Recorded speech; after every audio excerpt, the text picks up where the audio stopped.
দুটি পাতা একটি কুড়ি, দুটি পাতা একটি কুড়ি, দ্যাট মিনস এই ধরনের পাতা দিয়ে চা পাতা তৈরি হয়। সেই চা পাতাটা প্রথম যে ফার্স্ট কোয়ালিটি যেটা হয়, আসাম হচ্ছে চায়ের জন্য বিখ্যাত। তো আজকে আমি একটা বাগানে এসেছি, আপনাদেরকে দেখাবো দুটি পাতা একটি কুড়ি, দুটি পাতা একটি কুড়ি, দ্যাট মিনস এই ধরনের পাতা দিয়ে চা পাতা তৈরি হয়। সেই চা পাতাটা প্রথম যে ফার্স্ট কোয়ালিটি যেটা হয় সেটা আমাদের ভারতবর্ষে থাকে না, ওটা এক্সপোর্ট হয়ে যায়। তো দুটি পাতা একটি কুড়ি, দুটি পাতা একটি কুড়ি, আপনাদেরকে বলার এই মাহাত্ম্য যে চা পাতা বাগানে কিভাবে দুটি পাতা একটি কুড়ি দিয়ে চা তৈরি হয়। তো আমরা আজকে একটা বাগানের মধ্যে এসেছি, আপনাদেরকে একটু ভিউজ দেখাচ্ছি, আউটসাইডটা দেখাচ্ছি, কেমন লাগলো একটু কমেন্টের মাধ্যমে জানাবেন। জায়গাটা কিন্তু খুব সুন্দর, কারণ আসাম, আসাম নিয়ে কথা। আসাম কিন্তু পৃথিবীর মধ্যে বিখ্যাত চা আসামে। আসামে যে ধরনের ভালো কোয়ালিটির চা পাওয়া যায় সেই চাগুলি বাইরে এক্সপোর্ট হয়। তো আমরা সবাই জানি আসামের চা দার্জিলিং টিও বিখ্যাত। তো আপনাদেরকে একটু ভিউজ আমি দেখানোর চেষ্টা করছি, আমি ক্যামেরাকে বলবো সাইডটা একটু দেখানোর জন্য। ছোট্ট বাগান কিন্তু খুব সুন্দর, খুব ভালো লাগছে, তাই যাওয়ার পথে ভাবলাম যে একটু তুলে ধরি। তো আপনাদেরকে সেই ভিডিওটা তুলে দেওয়ার চেষ্টা করলাম।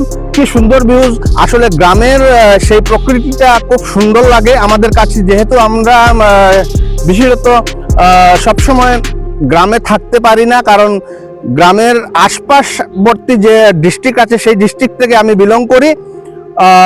আমি বেসিক্যালি হাইলাকান্দি থেকে আমি বিলং করি, আমার হাইলাকান্দি ডিস্ট্রিক্টে আমি থাকি। তো আপনাদেরকে ছোটখাটো একটু জিনিস আমি তুলে ধরার চেষ্টা করছি, কিভাবে চায়ের পাতাকে কিভাবে ইয়ে করা হয়। এখন বর্তমানে কলমের সময়, চা পাতাগুলিকে গাছগুলিকে কলম দেওয়া হবে, কলমের সময়। কিন্তু আমি এই দৃশ্যটা দেখে আমি থাকতে পারলাম না, তাই আপনাদেরকে ছোট্ট একটা দৃশ্য দেখানোর চেষ্টা করলাম। এখানে রয়েছে চা পাতার ফুল, এই ফুলটা হয়তো অনেকেই দেখেননি, আমি আপনাদেরকে দেখানোর চেষ্টা করছি। যেহেতু ফুলটা হাতের পাশে আমি পেয়েছি, যার জন্য আপনাদেরকে ছোট্ট একটা ফুল দেখানোর চেষ্টা করছি। এইভাবে যখন চা পাতা গাছে ফুল আসে, তখন কিন্তু গাছকে কলম দেওয়ার জন্য তারা প্রস্তুতি নেয়।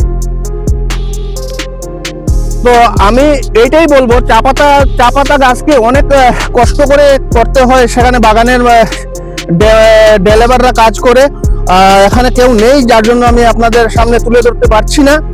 আমি আবার বলছি সাইডের ভিউজগুলো দেখানোর জন্য। ওই সাইডে কিন্তু লোকজন কাজ করছে, একটু জুম করে দেখানোর জন্য।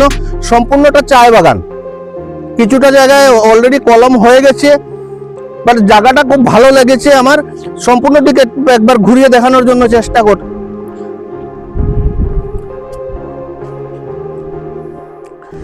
ভিডিওটা যদি ভালো লাগে তাহলে একটু লাইক দেবেন, একটু শেয়ার দেবেন, একটু সাথে থাকবেন, একটু পাশে থাকবেন। এইটুকুই আপনাদের কাছে আমার চাওয়া, এইটুকুই আপনাদের কাছে আমার পাওয়া। অসংখ্য ধন্যবাদ ভিডিওটা সম্পূর্ণ দেখার জন্য।